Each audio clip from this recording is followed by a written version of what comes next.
शास्त्रवाद में राम के पहले अवतार परशुराम का हुआ है।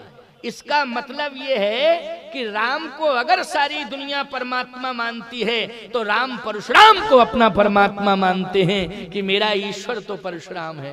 बोलो है कि नहीं? इसलिए मेरा परमात्मा आकर के नियंत्रण बनाएगा। लक्ष्मण जी बोले हमने देखा नहीं आपका परमात्मा। कहे कि अब देख लेना मेरा परमात्मा कैसा है। और वास्तव में जैसे ही इन राजाओं ने तलवारें उठाई का आक्रमण, उसी समय गोस्वामी जी कहते हैं तहीं अवसर सुनी। आक्रमण शब्द सुना, किसने सुना? परशुराम जी ने। तहीं अवसर सुनी। लोग कहते हैं आक्रमण शब्द नहीं सुना, धनुष टूटने की आवाज सुनी। तहीं अवसर सुन शिव धनु भंगा, धनुष टूटने की आवाज सुनी, राजाओं के आक्रमण की आवाज नहीं। याद रखना, धनुष टूटा भी है और धनुष ने टूट करके ये संकेत भी दे दिया है परशुराम जी को कि महाराज अब तपस्या करने की जरूरत नहीं है, अब तो आपको जनकपुर जाने की जरूरत है। इसका मतलब है कि ये धनुष साधारण धनुष नहीं था, इस धनुष ने परशुराम जी को भी संदेश दे दिया है। और परशुराम जी धनुष का संदेश सुन करके ही आए हैं। बोलो किसकी आवाज सुन के आए हैं? आवाज में ही संदेश है, संदेश में ही आवाज है प्यारे। बोले तहीं अवसर सुनी अरे शिव धनु भंगा, आए भृग कुल कमल पतंगा। उसी समय परशुराम जी आ गए। राजा तलवार उठा रहे थे। परशुराम जी ने कहा सावधान। और राजाओं ने कहा अरे ये आवाज तो परशुराम जी की है। और जैसे ही देखा राजाओं ने तो सब ने अपनी अपनी तलवारें नीचे डाल दी।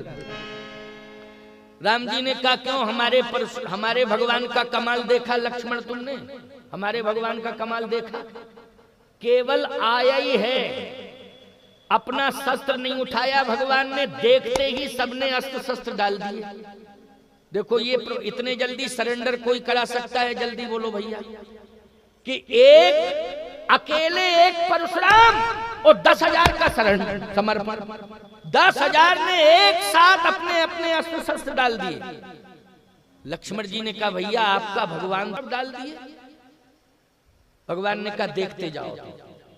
राम जी ने कहा लक्ष्मण तुम देखते जाओ।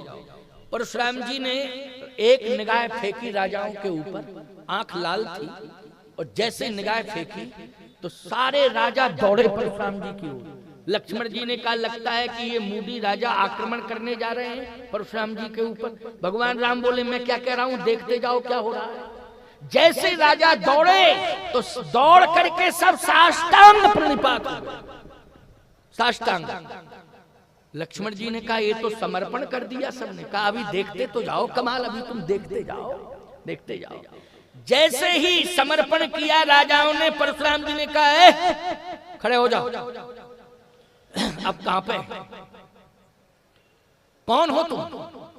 पितु समेत कही कही निज नामा, और लगे करन सब दंड प्रणामा।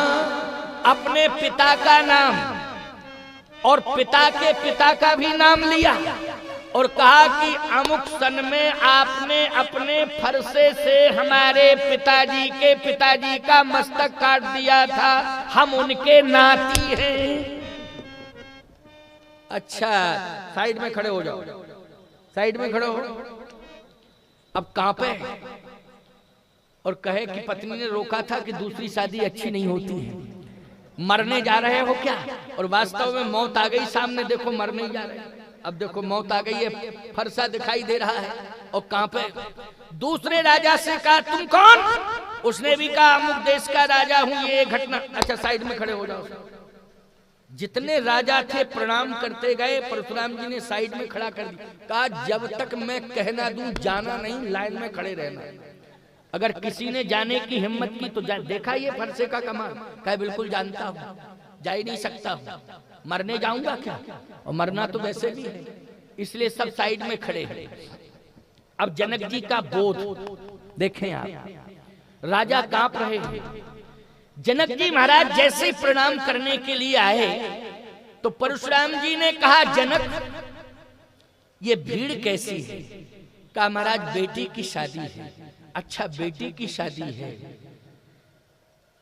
निगाह धनुष के ऊपर गई, कहा बेटी की शादी है, लेकिन बेटी की शादी में धनुष की दुर्दशा कैसी?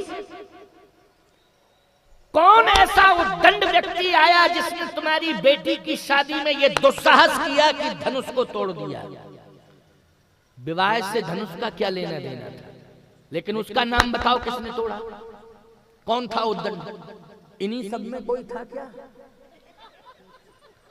ये बताओ किसने तोड़ा? एक राजा बोला बहुत अच्छा हुआ जो हम लोगों ने तोड़ा नहीं। अच्छा ही हुआ, जो काम होता है वो अच्छा ही होता है। अगर तोड़ देते तो ये मुसीबत सामने आ रही थी। देखो इसका मतलब है कि प्राण बच गए। परशुराम जी ने कहा जनक मैं मानता हूं कि तुम सत्यवादी हो, तुम कभी झूठ नहीं बोल सकते हो, और ये भी मैं जानता हूं कि तुम धनुष का सम्मान करते हो। ये भगवान शंकर का धनुष है, इसका सम्मान तुम्हारे राज्य में होता रहा, अभी तक इसका सम्मान सुरक्षित रहा, लेकिन टूटने का मतलब है अपमान। और किसने अपमान किया है? तुम्हारे रहते हुए अपमान हुआ है। ये मैं जानना चाहता हूं किसका दुस्साहस है, उसको बताओ। जनक जी ने सोचा कि झूठ बोल नहीं सकता, क्योंकि झूठ बोलने की परंपरा नहीं है। याद रखना, ना अयोध्या की है ना जनकपुर की है। और जहां झूठ नहीं बोला जाता है उसको कलिकाल में आज भी अयोध्या मानते हैं। जिसके घर में झूठ नहीं बोला जाता है वो अयोध्या का घर है, वही जनकपुर का घर है। देखो भैया, कोई कारण विशेष पड़ जाए अलग बात है, झूठ बोलो, लेकिन अकारण में झूठ बोलने की आदत नहीं डालना चाहिए। लेकिन आज प्रायः हम देखते हैं कि लोग अकारण में झूठ बोलने लगे। बोलो, बोलने लगे कि नहीं? महात्मा गांधी ने आंदोलन चलाया सदा सत्य बोलो, तो लोगों ने कहा गांधी जी ये सदा सत्य बोलो नहीं चल पाएगा, कौन बोलेगा सदा सत्य? सदा सत्य, सत्य ही सत्य बोलते रहो, धंधा चौपट, सब चौपट, सत्य बोलो सत्य बोलो। गांधी जी ने कहा मेरी बात तो सुनो, समझने की कोशिश किया करो। सदा सत्य बोलने का अर्थ जानते हो क्या होता है? क्या? लोगों ने कहा सदा सत्य मानी हमेशा सत्य बोलो, हमेशा सत्य बोलो। हमेशा सत्य कैसे हम लोग बोल पाएंगे? कहा अकारण असत्य बोलना बंद करो, अकारण असत्य बोलना बंद कर दो। और जिस दिन समाज का व्यक्ति अकारण असत्य बोलना बंद कर देगा, धीरे धीरे उसके जीवन में सदा सत्य बोलना आ जाएगा। इस पर विश्वास करना पड़ेगा। तो अकारण असत्य बोलने की, मिथिला में तो कोई असत्य बोलते ही नहीं, अयोध्या में कोई असत्य नहीं बोलता। जनक जी ने कहा असत्य के तो चांस ही नहीं है, प्रश्न ही नहीं उठता है। लेकिन क्या जनक जी ये कहेंगे कि राम जी ने धनुष तोड़ा? बोलो, दामाद बना चुके हैं, अब धर्म संकट, लेकिन बुद्धि से काम लेना है।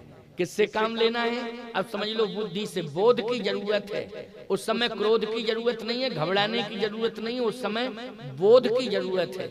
आपको महाराज जनक जी ने क्या परिचय दिया बोध का? इसलिए तो कहता हूँ बालकांड की कथा सुन रहे हो, उससे तुम्हें क्या शिक्षा मिल रही है? केवल खाली परंपरा से ही कथा सुनते आ रहे हो इसलिए सुन रहे हो? नहीं नहीं प्यारे, इससे शिक्षा मिलती है, प्रेरणा मिलती। बालकांड का ये प्रसंग बहुत महत्वपूर्ण है। जनक जी महाराज पहले प्रणाम कर चुके हैं, लेकिन जनक जी ने सोचा कि आज केवल विकल्प यही बचा है कि परशुराम जी महाराज का क्रोध कैसे शांत हो। विकल्प यही बचा है कि क्रोध कैसे शांत किया जाए। और कैसे शांत किया जाए?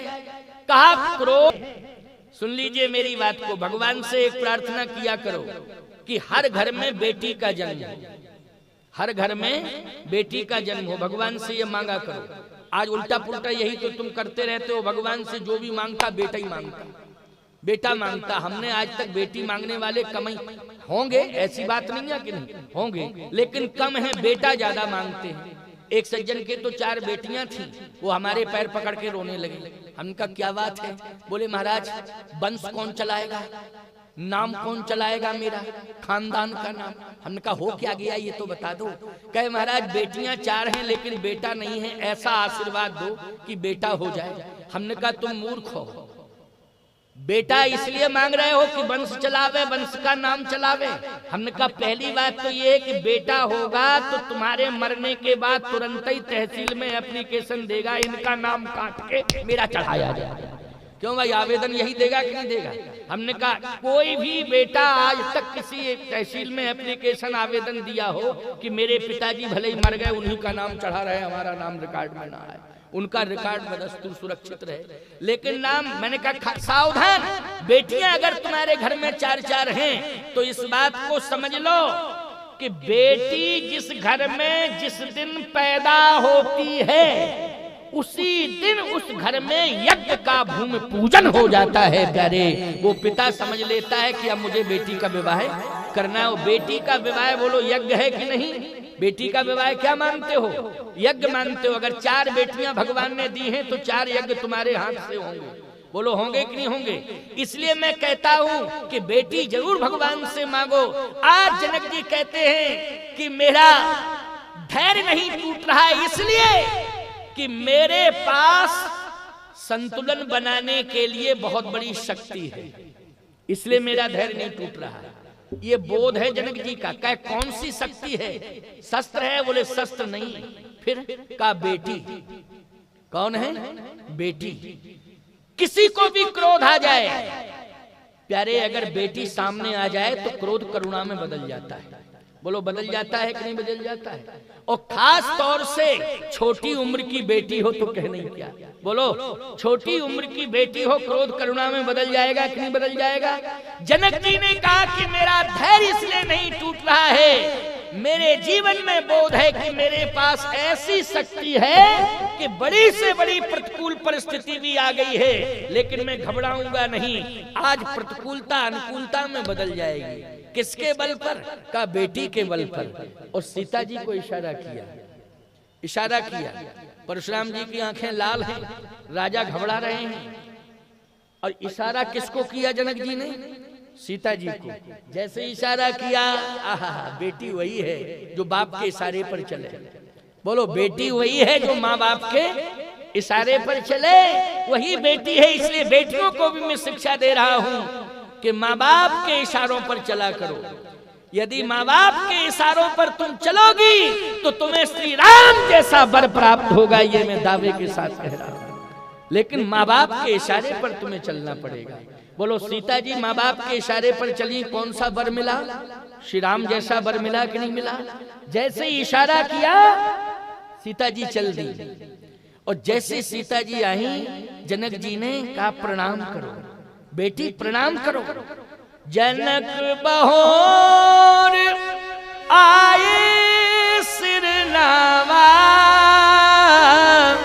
उसिए बुलाए प्रणाम करावा। जैसे ही कहा कि प्रणाम करो बेटी, प्रणाम करो, और जैसे ही सीता जी ने प्रणाम किया, आहा, परशुराम जी की आंखों में आंसू आ गए। क्रोध था लेकिन करुणा आ गई ना। कहा जनक ये कौन है? कहा बेटी, इसी का विवाह है। अच्छा अच्छा, इसी का विवाह है। ये लौकिक रूप नहीं है, अलौकिक है, आदि शक्ति है ना। क्या है? आदि शक्ति है। का इसी बेटी का विवाह है। हाँ, आंखों में आंसू आ गए और वाणी को रोक नहीं पाए। परशुराम जी कह दिया अखंड सौभाग्यवती भव। अब बोलो भाई 50% मामला निपट गया कि नहीं निपट गया? बोलो भाई, आशीर्वाद दे दिया है, क्या आशीर्वाद वापस लिया जाएगा? जो वचन दे दिया है उसको वापस किया जाएगा क्या? अखंड सौभाग्यवती भव। ईमानदारी से बताओ, ये क्रोध से समस्या का समाधान हुआ कि बोध से हुआ? हुआ बोध से कि नहीं हुआ? इसलिए घबराने की जरूरत नहीं है, बिल्कुल मत घबराया करो। बड़ी से बड़ी परिस्थितियां क्यों ना आ जाएं सामने, लेकिन क्रोध करने की जरूरत नहीं है। उस समय बोध की आवश्यकता है। बोलो है बोध की आवश्यकता कि नहीं? भगवान संधि प्रस्ताव लेकर के गए थे दुर्योधन के पास, लेकिन उस समय भगवान ने क्रोध से काम लिया कि बोध से काम लिया? बोलो भाई, अगर क्रोध आ गया होता तो दुर्योधन तो उसी दिन मर गया होता। बोलो मर गया होता कि नहीं मर गया होता? भगवान से बच जाता क्या? लेकिन उस समय क्रोध कौन कर रहा था? सुई की नोक के बराबर भी पांडवों को घूम नहीं दे सकता हूं केशव, इसलिए ध्यान से सुन लो, वो ख्वाब छोड़ो। बोलो ये क्रोध का परिचय कौन दे रहा था? दुर्योधन क्रोध का परिचय दे रहा था। भगवान श्याम सुंदर सुन रहे थे, और सुन रहे थे और गंभीर बने बैठे थे। हैं वीर, दुर्योधन कहां टकराता है उनके सामने, लेकिन है वीर, लेकिन गंभीर बन करके सुन रहे थे। बोलो सुन रहे थे कि नहीं? और ये क्रोध की भाषा बोल रहा था। ईमानदारी से बताओ विनाश हुआ कि नहीं हुआ? जिसके जीवन में क्रोध आया उसका विनाश हुआ। इसलिए मैं कहता हूं क्रोध पाप कर मूल। क्रोध के द्वारा ही विनाश की सृष्टि का सृजन होता है। ये विनाश की सृष्टि का सृजन कौन करता है? क्रोध करता है। इसलिए क्रोध पर नियंत्रण रखो। जैसे ही जनक जी ने प्रणाम कराया, अखंड सौभाग्यवती भव, परशुराम जी ने आशीर्वाद दिया। जनक जी महाराज ने लंबी सांस ली, का आधा समाधान तो हो गया। विश्वामित्र जी ने कहा कि अब तो लाइन क्लियर हो गई, क्योंकि अखंड सौभाग्यवती भव का आशीर्वाद सीता जी को अगर मिला है तो राम जी को मिल गया। क्यों, किसको मिला? राम जी को मिल गया। तो तुरंत ही विश्वामित्र जी ने राम जी से कहा गोल्डन चांस है, तुम प्रणाम कर लो, तुम भी प्रणाम कर लो। ये इतना बढ़िया गोल्डन चांस मिला है, इससे बढ़िया चांस दूसरा हो नहीं सकता, प्रणाम करो। गोस्वामी जी कहते हैं विश्वामित्र मिले पुनियाई। विश्वामित्र जी महाराज जैसे ही परशुराम जी के सामने आए तो विश्वामित्र जी महाराज ने परशुराम जी को भुजाओं में भर लिया। अब जैसे भुजाओं में भरा तो भुजाएं, दोनों भुजाएं परशुराम जी को पकड़े हुए हैं, विश्वामित्र जी की दोनों भुजाएं। अब जिस भुजा में फरसा है वो भुजा पकड़े हैं। कहे प्रणाम करो राम, अब तुम चिंता मत करो, अब तो तुम प्रणाम करो, निश्चिंत होकर प्रणाम करो। और जैसे भगवान राम ने प्रणाम किया, अखंड सौभाग्यवती भव का आशीर्वाद दिया। अब राम जी को देखा तो टकटकी निगाह से देखते रहे। राजाओं ने कहा इसका मतलब है पहचान गए परशुराम जी के इसी ने तोड़ा, तभी तो देख रहे हैं, नक्शे सिक तक देख रहे थे। राजाओं ने कहा कन्फर्म है, देखो धनुष तोड़ने वाला आ गया सामने। अब देख लिया है, पहचान लिया है। परशुराम जी महाराज ने जैसे राम को देखा प्यारे, तो आंसुओं की धार लग गई। ऐसे आंसुओं की धार लगी है जैसे सावन भादों में पानी की झड़ी लग जाती है, ऐसे आंसू झरझर झरझर। गोस्वामी जी से पूछा गया कि ऐसी मनोदशा परशुराम जी की क्यों हो गई? कह राम ही चितई, राम ही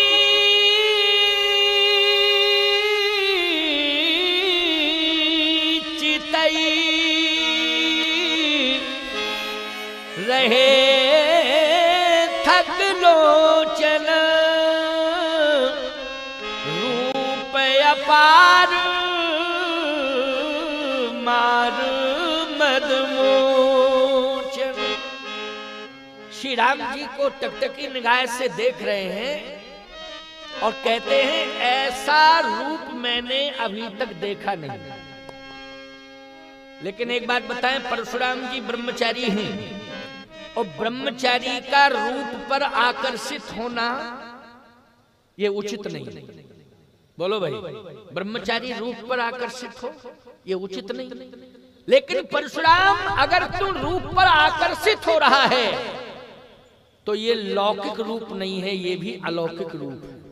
सीता जी का भी अलौकिक रूप है और राम जी का भी अलौकिक रूप है। बोलो है कि नहीं? राम जी का और सीता जी का लौकिक रूप नहीं है, अलौकिक है, अलौकिकता है। परशुराम आज मैं किसको देख रहा हूं, ये लौकिक रूप नहीं है, ये तो अलौकिक रूप है। इसका मतलब है कि ब्रह्मचारी रूप पर आकर्षित नहीं होता है, क्योंकि संसार का रूप किसी ब्रह्मचारी को आकर्षित नहीं कर सकता है। यदि ब्रह्मचारी किसी के रूप पर आकर्षित होता है तो वो जगत का रूप नहीं, वो तो जगदीश का रूप हो सकता है, क्योंकि जगदीश पर ही उसका आकर्षण रहता है। आज परशुराम क्या तेरे सामने जगदीश आ गया? आज तू किसको देख रहा है? भगवान राम हाथ जोड़े खड़े हैं, साहब वीर हैं लेकिन हैं गंभीर, हाथ जोड़े खड़े हैं। परशुराम जी महाराज टकटकी निगाह से देख रहे हैं और फिर धीरे से कहते हैं, बालक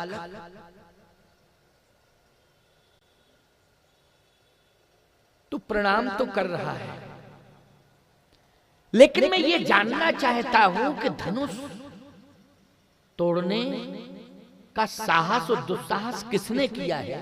क्या तू नाम बता सकता है? ये कन्फर्म है कि सभा में तू था और तेरी सुकोमलता, तेरा स्वरूप, तेरी सरलता और सहजता ये सिद्ध कर रही है कि तू बता सकता है कि किसने तोड़ा है। एक बात आपको बताएं, किसी छोटे बच्चे से झूठ बोलने का रिहर्सल करवाओ तो जिस तरह से रिहर्सल करवा रहे हो वो न बोल करके वो वास्तविकता बोलेगा। जैसे मान लीजिए हम पहुंचे तुम्हारे दरवाजे पर और दरवाजा बंद हो और हम कुंडी खटखटाएं, अरे खोलो खोलो खोलो, हम आ गए हैं, स्वामी जी चित्रकूट वाले जगत गुरु हैं, खोलो खोलो। अब तुमको हमसे मिलना नहीं है तो तुम छोटे बच्चे से कहोगे जाओ कह दो कि पापा है ही नहीं। अब ये तो कह दिया, वो आएगा और तुरंत कहेगा स्वामी जी पापा कह रहे, जाओ कह दो पापा है नहीं। तो यही कहेगा कि नहीं कहेगा? वो बिल्कुल कन्फर्म है कि यही कहेगा। वो ये नहीं कहेगा पापा है नहीं, वो अपनी सत्य बात कहेगा। बालक, तुम इस सभा में मौजूद रहे, मैं ये जानना चाहता हूं, तुम्हारे रूप को देख करके मैं बलिहार हो गया हूं, तुम्हारी सरलता सहजता से आज मैं प्रभावित हूं, मेरा क्रोध करुणा में बदल गया है। लेकिन मैं ये जानना चाहता हूं कि तुमने देखा है धनुष टूटा है, लेकिन तोड़ा किसने है उसको बता दे। राजाओं ने कहा इसका मतलब है कि मरना हम ही लोगों को है, क्योंकि जिसने तोड़ा है जब सामने पहुंच गया है फिर भी विश्वास नहीं हो रहा, उसी से पूछा जा रहा किसने तोड़ा। अब पता नहीं मूड में आवे किसका नाम बता दे कि किसने तोड़ा। लेकिन राम जी वीर हैं, गंभीर हैं, बोले कुछ नहीं, बोले कुछ नहीं। परशुराम जी ने कहा इसका मतलब यह है कि इस सभा में मुझे ये बताने वाला कोई नहीं है कि किसने धनुष तोड़ा। लेकिन फरसा, अब तू इंतजार मत कर, इंतजार मत कर। फरसे ने कहा कि 9:15 बज गए हैं। अब इंतजार, परशुराम जी ने कहा कि मैं कहता हूं, अब देखो 10 मिनट की बात है, इसको जरा सुन ही लो, क्योंकि सुना दे 9:06 हुए हैं अभी अभी, है ना? 9:06, 9:15 नहीं हुए, हम गलती ही देख गए थे। तुम्हारी घड़ी में 9:15 तो नहीं बज गया किसी घड़ी में? ये कह रहे हम घड़ी देख ही नहीं रहे हैं कोई।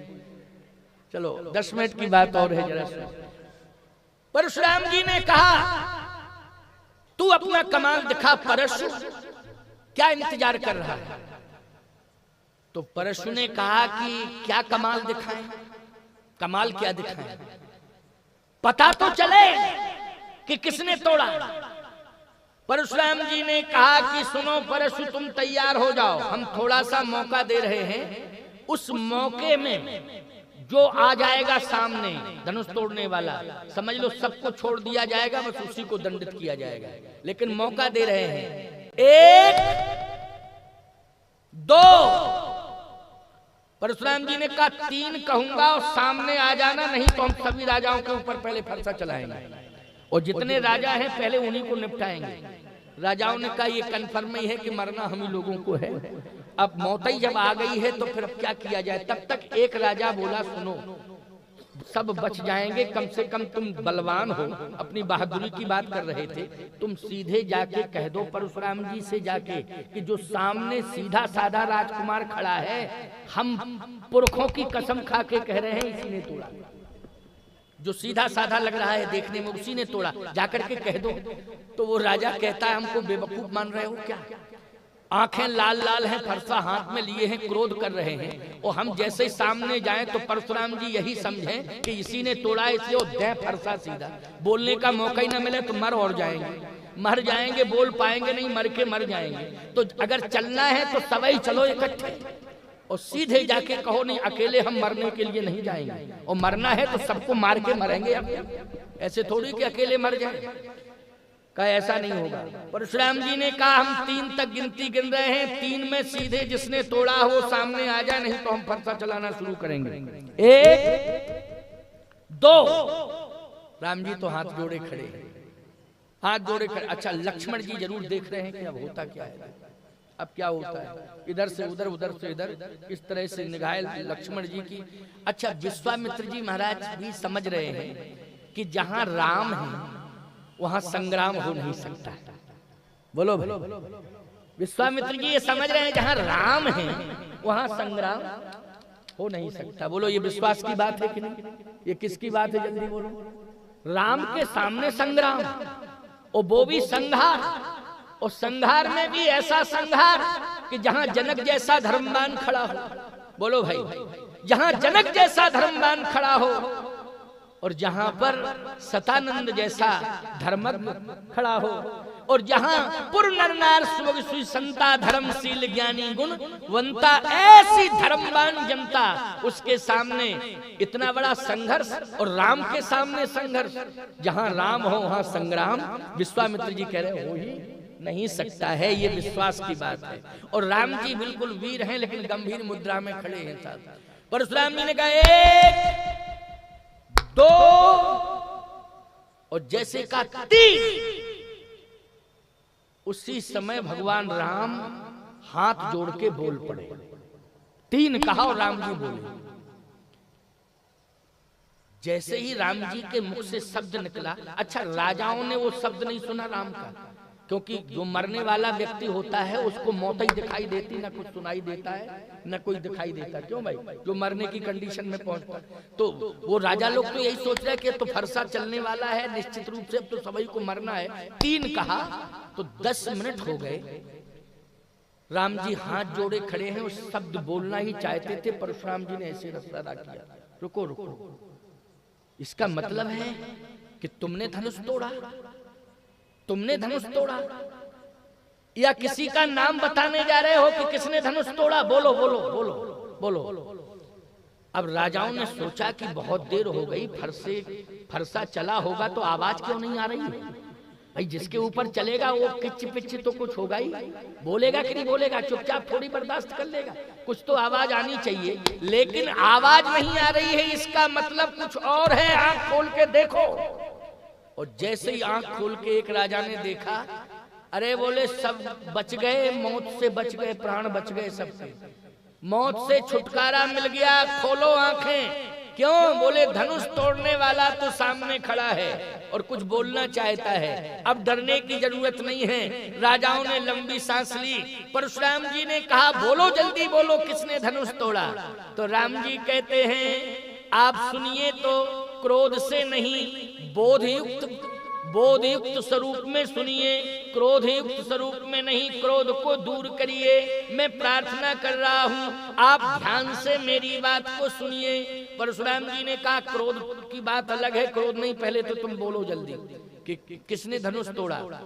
तो राम जी कहते हैं नाथ शंभुधन, नाथ शंभुधन भंजनहारा,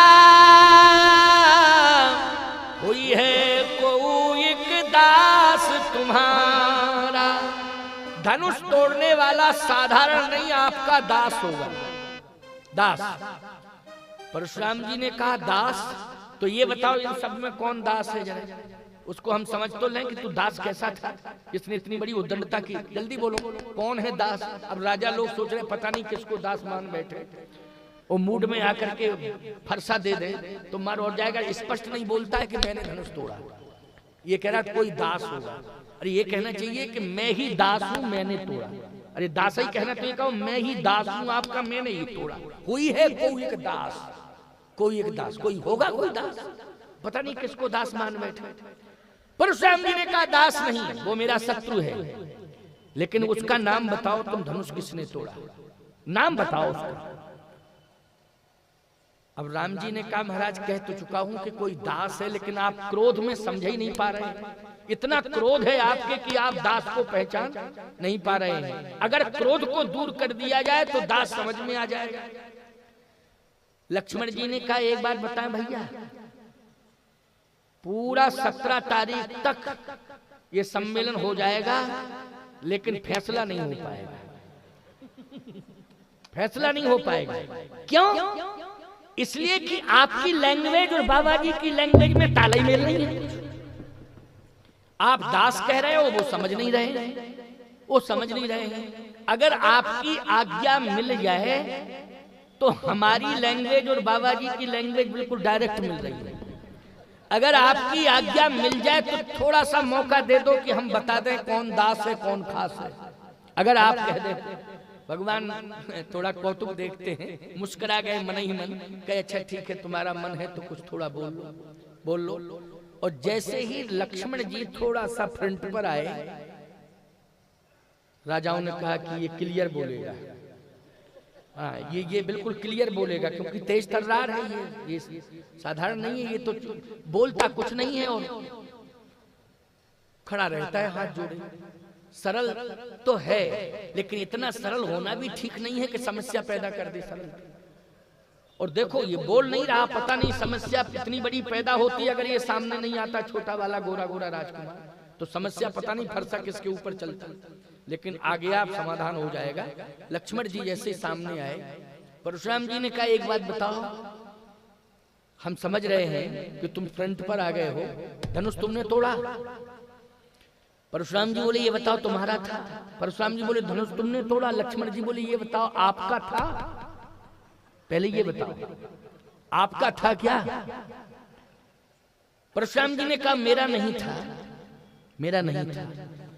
तो लक्ष्मण जी बोले फिर आपके बाप का था क्या, इतनी बातें क्यों कर रहे हो। परशुराम जी ने कहा मेरे बाप का था, मेरा नहीं था लेकिन मेरे बाप का था। तो आपके बाप कौन है, परिचय दे दो जरा, आपके बाप हैं कौन, परिचय दे दो। कहा मैं ब्रह्मचारी हूं और मेरे विरक्त संस्कार हुए हैं और मैंने भगवान शिव को अपना गुरु माना है। विरक्त परंपरा में जो गुरु होता है वही बाप होता है। बोलो भाई, जैसे हमारे राजस्व रिकॉर्ड में जो बल्दियत डली है वो जन्म देने वाले बाप की नहीं डली है, हमारे गुरु की डली है।